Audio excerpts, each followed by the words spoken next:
Dalam dunia psikologi anak, dikatakan bahwa anak-anak cenderung menyenangi sesuatu tanpa dilandasi logika.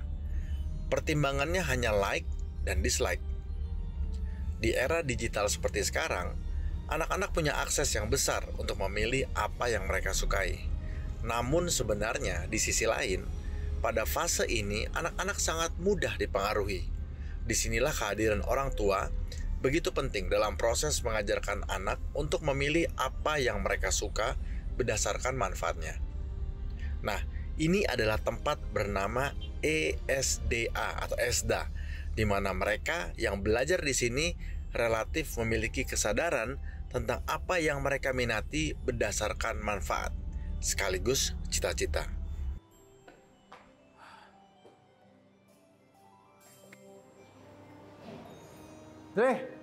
Mas Tarto, gimana? Ini beneran?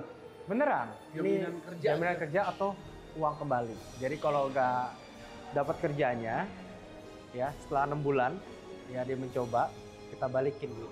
Ini artinya kita bicara semua siswa terserap gitu? 95% siswa kita. Semua keserap? Sebenarnya bukan hanya soal belajar kursusnya, tapi juga penyerapan ke marketplace, ke industri, itu juga memang sudah dibangun dari awal oleh tempat ini ya. Kita sebutnya ini kursus berarti? Iya, ESDA. ESDA ini kursus 3D animasi yang menyalurkan tenaga kerjanya itu kebanyakan ke industri game, ya bikin game ya. Bukan menikmati, bukan hanya menikmati ya. Terus studio animasi, membuat TV seri, membuat film kartun. Apa yang bisa diambil kesimpulannya dari anak-anak ini yang masuk ke sini kemudian bergabung? Bukan hanya soal melatih kreativitas juga ya, tapi juga sebenarnya ada value-value lain yang ditawarkan dan dilihat potensinya gitu oleh sekolah ini. Iya, jadi intinya anak-anak yang paling berbakat kita hire di studio kita. Kalau memang kalau memang dia masih mencari ke perusahaan lain, ya kita supply ke banyak perusahaan sih. Indonesia, walaupun di lokal maupun internasional sih. Jadi pada awalnya itu kan saya suka nonton dan juga suka main game di rumah. Terus waktu itu saya ditawarin sama orang tua saya, mau nggak coba ngeles buat belajar bikin film animasi. Saya sendiri pas-pasan ngeles juga bukan sama anak-anak yang seumuran. Karena saya waktu kan baru mulai les kan umur 14, jadi kayak masih anak kecil, terus sisanya kayak orang gede semua gitu.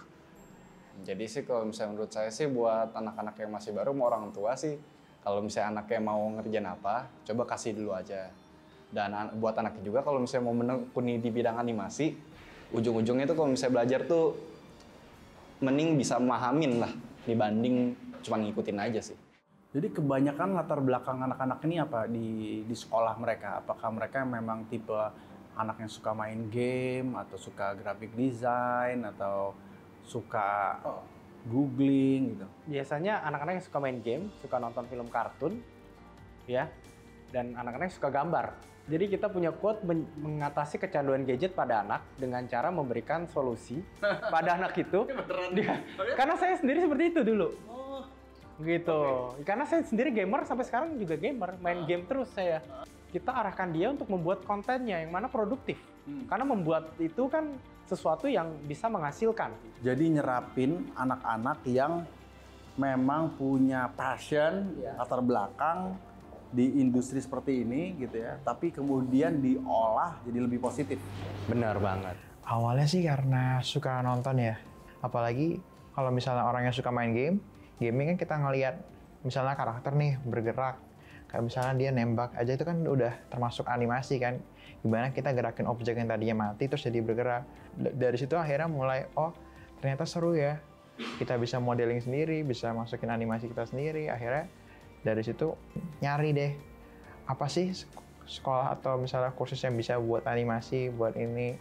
Nah, gimana cara menghadapi market dengan karakter yang seperti ini? Kita bicara sama orang tuanya kah? Atau kita bicara sama anaknya sebenarnya kalau untuk sekolah seperti ini?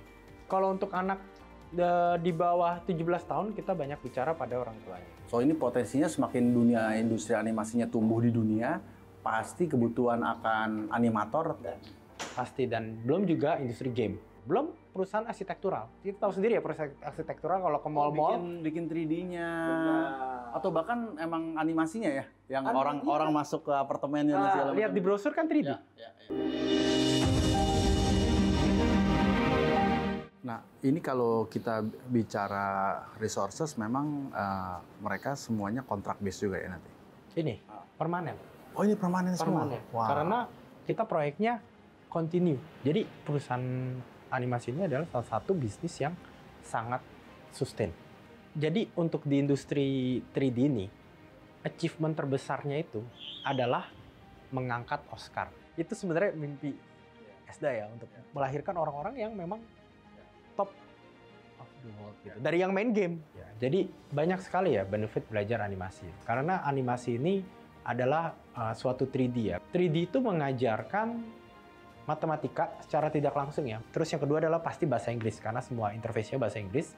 Lalu yang ketiga adalah fisika ya. Jadi kita mengajarkan mereka membuat ledakan ya, membuat air dan juga yang pasti ukuran karena kita membuat suatu ruangan di 3D ya. Selain itu anak-anak juga mereka untuk teamwork ya, bersosialisasi lebih aktif ya. Lalu kita ada kompetisi juga ya. Jadi memacu mereka untuk sportif. Kita memberikan mereka pintu ya untuk aktor-aktor terbaik itu pintu untuk kompetisi ke internasional.